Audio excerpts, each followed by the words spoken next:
কি? হ্যাঁ হ্যাঁ হ্যাঁ, আচ্ছা, সেটা কি বলা যাবে? হ্যাঁ হ্যাঁ, আপনারা অন্য কোনো দেবীস্থানে গেছিলেন? বাবা বলছে আমাকে কোনো দেবীস্থানে গিয়ে ত্রিশূল লাগিয়েছে মাথায়। হ্যাঁ, তার নাম নিতে না করছে আমাকে, তা কি হলো? কিছু করতে পারলো না সে? তার তো বিশাল নাম। যেটা সত্য সেটা বলবেন।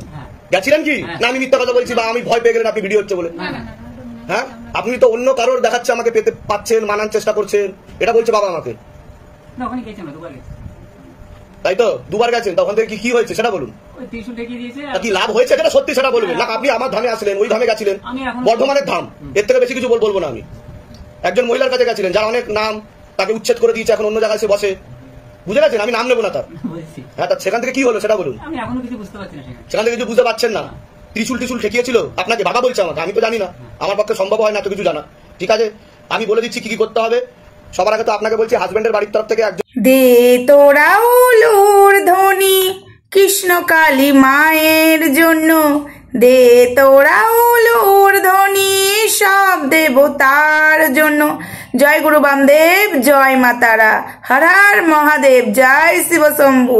সবাইকে ভালো রেখো, সুস্থ থেকো, নিজেও জগতের মঙ্গল করো। হরে কৃষ্ণ। এই যে যেটা দেখলে তোমরা, এরা গেছিল, এই দুটো ব্যক্তি গেছিল কার কাছে তোমরা সবাই জানো। এই যে জবা ফুল আর ত্রিশূল ছুঁয়ে ভালো হয়ে গেছে, একটা মানুষেরও খারাপ হয় না, ওষুধ খেতে হবে না। তার ভিডিও যদি দেখো তো তোমরা বলতে পারবে। কিন্তু এই যে মহিলাটা যে শিবধামে গেছে, ঠিক আছে, এও যে কতটা চিটিংবাজ সবটা পরে জানতে পারবে। আগে আমি এটার বিষয়ে বলি। শিবধাম নিয়ে তো ধৃতরাষ্ট্রদা দিচ্ছে, খুব সুন্দরভাবে দিচ্ছে। তো এই যে যারা গেছে ওই ধামে, ঠিক আছে, একদিন বলেছিল, মানে ফোনে কথা হয়েছিল, তো যাই হোক বেশি কিছু বলবো না এখানে আমি। জবা ফুল এবং ত্রিশূল ছুঁয়ে কতটা নিজেদের ক্ষতি করেছিল সেটা তাদের ব্যক্তিগত ব্যাপার, সেখানেও বলবো না। কিন্তু প্রশ্নটা হলো আমার, এই যে অমঙ্গলার কাছে যাওয়ার পরেও কেন শিবধামে গেল? সেখানে তো জবা ফুল খেয়ে সুস্থ হয়ে যাওয়ারই কথা। ত্রিশূল ছুঁয়ে মিরাক্কেল ত্রিশূল, এদের সঙ্গে মিরাক্কেল হলো না কেন? ওয়েট ওয়েট ওয়েট, আরো একটা কথা বলছি বন্ধুরা, আমি তোমাদের সামনে অনেকগুলো মানুষকে প্রেজেন্ট করব যারা কিনা ক্যামেরার সামনে বলেছে মিরাক্কেল। এটা আমার কাছে প্রুফ সমেত চলে এসছে, এবং তারা আমার চ্যানেলে উঠতেও চায়, এবং তারা আমাকে ভিডিও করে হোয়াটসঅ্যাপে পাঠাতেও চায় যাতে আমি চালিয়ে দিই। এবং তারা যে গেছিল ওইখানে সেসব প্রুফ দিয়েও, ঠিক আছে, তবে সেটা শুরু হবে কয়েকদিন বাদে, দাঁড়াও না দেখতে পাবে। কিন্তু এই যে মানুষটা গেছিল, আজকে কেন শিবধামে গেল, আজকে তারা কেন জবা ফুল খেয়ে ত্রিশূল ছুঁয়ে কেন ভালো হলো না, এটাই তো ভাববার বিষয়, এটাই ভাববার বিষয়। ও মাই গড। তবে এরকম অনেকের সাথে, ওই যে মিরাক্কেল হয়েছে সেকেন্ডবার আর আসে না, মেলা হয়েছে, সবটা তো জানতে হবে। ক্যান্সার কার ভালো হয়েছে? ক্যান্সার ভালো হয় কার? ক্যান্সার ভালো হয়েছে কোন ক্যান্সার ভালো হয়েছে দেখাতে পারবে?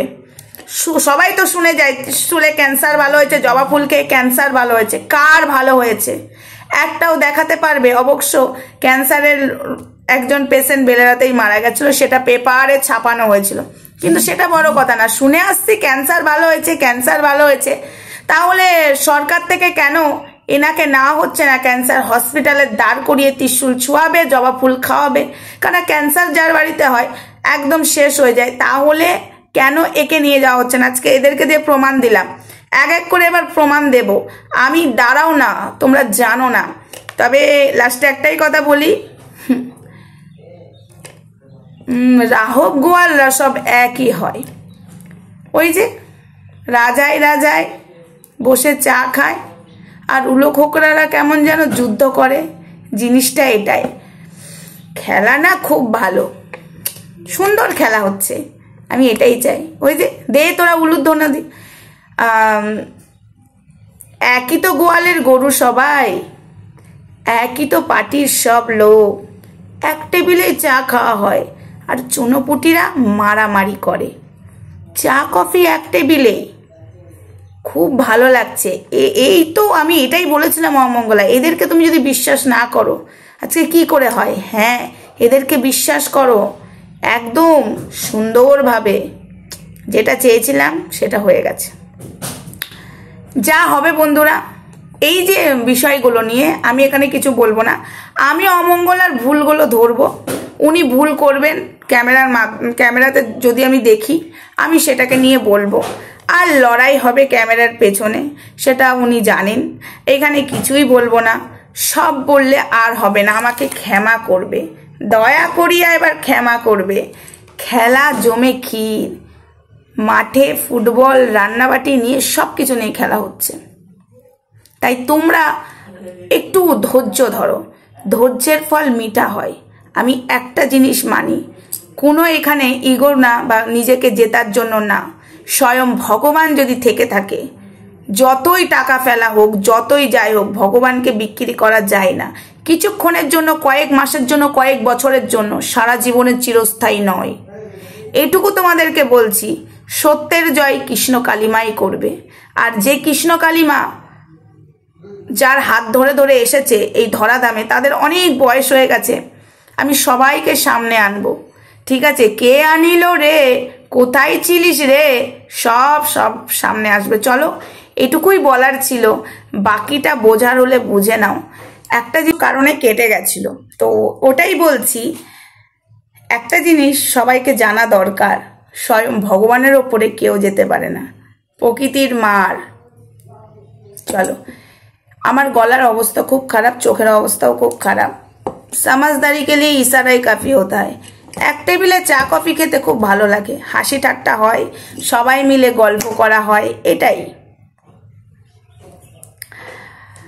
সবার নামে একদিন দেখবে আমি সব কিছু বলবো, বাহবা দেব। আজকে যারা এর পাশে আছে তাদেরকে বাহবা দিতেই হবে, এবং কেউ একজন আমাকেও বাহবা দেবে, কেউ একজন না, অনেকেই বাহবা দেবে।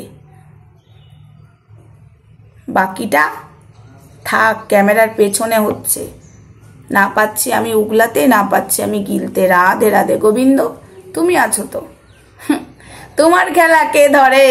কারোর ক্ষমতা আছে কৃষ্ণ তোমার খেলা ধরার? যে যতই কৃষ্ণ কালিমার সাথে কথা বলুক, সব তো মিথ্যা। যদি কথাই বলতো, ভগবান যদি ওকে সাথই দিত, লোকের সাহায্য নিতে হতো, তাও আবার সব এক টেবিলে চা খাওয়া পার্টি।